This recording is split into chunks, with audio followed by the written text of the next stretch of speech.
12ನೇ ಶತಮಾನದಲ್ಲಿ ಸಮಾಜದ ನಿರ್ಮಾಣಕ್ಕೆ ಬುನಾದಿ ಹಾಕಿದವರು ಬಸವಣ್ಣನವರು ಎಂದು ಎನ್ ದೇವರಹಳ್ಳಿ ಪ್ರಾಥಮಿಕ ಕೃಷಿ ಪತ್ತಿನ ಸಹಕಾರ ಸಂಘದ ಅಧ್ಯಕ್ಷ ರಮೇಶ್ ಬಾಬು ಹೇಳಿದರು. ಬುಧವಾರ ಹೋಬಳಿಯ ಎನ್ ದೇವರಹಳ್ಳಿ ಪ್ರಾಥಮಿಕ ಕೃಷಿ ಪತ್ತಿನ ಸಹಕಾರ ಸಂಘದ ಕಚೇರಿಯಲ್ಲಿ ವಿಶ್ವಗುರು ಬಸವ ಭಾವಚಿತ್ರಕ್ಕೆ ವಿಶೇಷ ಪೂಜೆ ಸಲ್ಲಿಸಿ ಮಾತನಾಡಿದರು.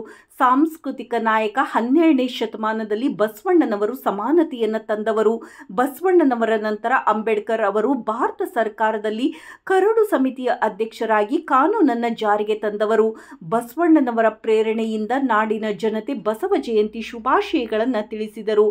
ಎನ್ ದೇವರಹಳ್ಳಿ ಪ್ರಾಥಮಿಕ ಕೃಷಿ ಪತ್ತಿನ ಸಹಕಾರ ಸಂಘದ ನಿರ್ದೇಶಕ ಎಚ್ ನಾಗರಾಜ್ ಮಾತನಾಡಿದರು. ಬುದ್ಧ, ಬಸವ, ಅಂಬೇಡ್ಕರ್ ಮೂವರ ಸಿದ್ಧಾಂತಗಳು ಸಹ ಭಾರತದ ಅತಿ ಹಿಂದುಳಿದ ಶೋಷಿತರ ಧ್ವನಿ ಸಿಗಬೇಕಾದಂತಹ ನ್ಯಾಯದ ಬಗ್ಗೆ ಬಸವಣ್ಣನವರು 12ನೇ ಶತಮಾನದಲ್ಲಿ ಹೋರಾಟ ಮಾಡಿದರು. ಬಸವಣ್ಣನವರ ತತ್ವ ಸಿದ್ಧಾಂತವನ್ನು ಡಾಕ್ಟರ್ BR ಅಂಬೇಡ್ಕರ್ ಅವರು ಪಾಲಿಸಿ ಇಡೀ ವಿಶ್ವವೇ ಸಂವಿಧಾನವನ್ನು ನೀಡಿದರು. ಬಸವಣ್ಣನವರಿಗೆ ನಾವು ಎಷ್ಟು ಗೌರವವನ್ನು ಕೊಡುತ್ತೇವೆ, ಡಾಕ್ಟರ್ BR ಅಂಬೇಡ್ಕರ್ ಅವರಿಗೆ ಅಷ್ಟೇ ಗೌರವವನ್ನು ಕೊಡಬೇಕು ಎಂದರು.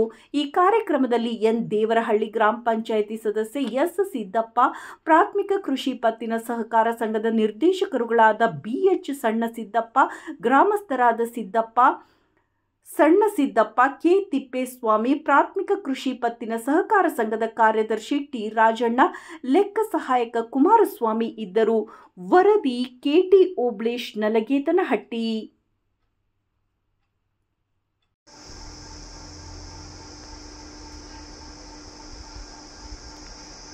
ದಿನ ಕ್ರಾಂತಿ ಯೋಗಿ ಬಸವಣ್ಣವರ ಜಯಂತಿಯನ್ನು ನಾವು ESN ನಮ್ಮ ಸಹಕಾರ ಸಂಘದಲ್ಲಿ ಆಚರಿಸ್ತಿದ್ದೀವಿ. 12ನೇ ಶತಮಾನದಲ್ಲೇ ಅಂಬೇಡ್ಕರ್ ಏನು ಕೊಟ್ಟಿದ್ದಾರೋ ಒಂದು ಸಮಾನತೆಯ ಒಂದು ಇದನ್ನು 12ನೇ ಶತಮಾನನೇ ಜಾರಿ ತಂದಿದ್ದಾರೆ ಬಸವಣ್ಣವರು. ಬಸವಣ್ಣನ ನಂತರ ಅಂಬೇಡ್ಕರ್ ನಮ್ಮ ಭಾರತ ಸರ್ಕಾರದಲ್ಲಿ ಒಂದು ಕರಡು ಸಮಿತಿ ಅಧ್ಯಕ್ಷರಾಗಿ ಈ ಕಾನೂನು ಜಾರಿ ತಂದರು. ಅದು ಬಸವಣ್ಣನವರ ಒಂದು ಬುನಾದಿ ಅಂತ ಹೇಳ್ಬೋದು. ಎಲ್ಲರಿಗೂ ಬಸವ ಜಯಂತಿ ಶುಭಾಶಯಗಳು. ಬುದ್ಧ, ಬಸವ, ಅಂಬೇಡ್ಕರ್ ಇವು ಮೂರು ಸಿದ್ಧಾಂತಗಳು ಸಹ ಒಂದು ನಮ್ಮ ಭಾರತದ ಅತೀ ಹಿಂದುಳಿದಿರ್ತಕ್ಕಂಥ ಜನಾಂಗಕ್ಕೆ ಸಿಗಬೇಕಾದಂಥ ನ್ಯಾಯದ ಬಗ್ಗೆ ಬಸವಣ್ಣವರು 12ನೇ ಶತಮಾನದಲ್ಲೇ ಹೋರಾಟ ಮಾಡಿದರು. ಅದನ್ನು ಚಿತ್ತು ಸಹ ತಪ್ಪದೆ ನಮ್ಮ ಅಂಬೇಡ್ಕರ್ ಅವರು ಪಾಲಿಸಿ ಎಲ್ಲ ತುಳಿತಕ್ಕೆ ಒಳಗಾದಂಥ ಜನಾಂಗಕ್ಕೆ ಒಂದು ನ್ಯಾಯ ಕಲಿಸಿಕೊಡ್ಬೇಕು ಅಂಥೇಳಿ ಅವರು ಅಮೋಘವಾದಂಥ ಸಾಧನೆಯನ್ನು ವ್ಯಾಸಂಗವನ್ನು ಮಾಡಿ ಸುಮ್ಮನೆ ಈ ಮಟ್ಟಕ್ಕೆ ಬರೋಕ್ಕಾಗಲಿಲ್ಲ.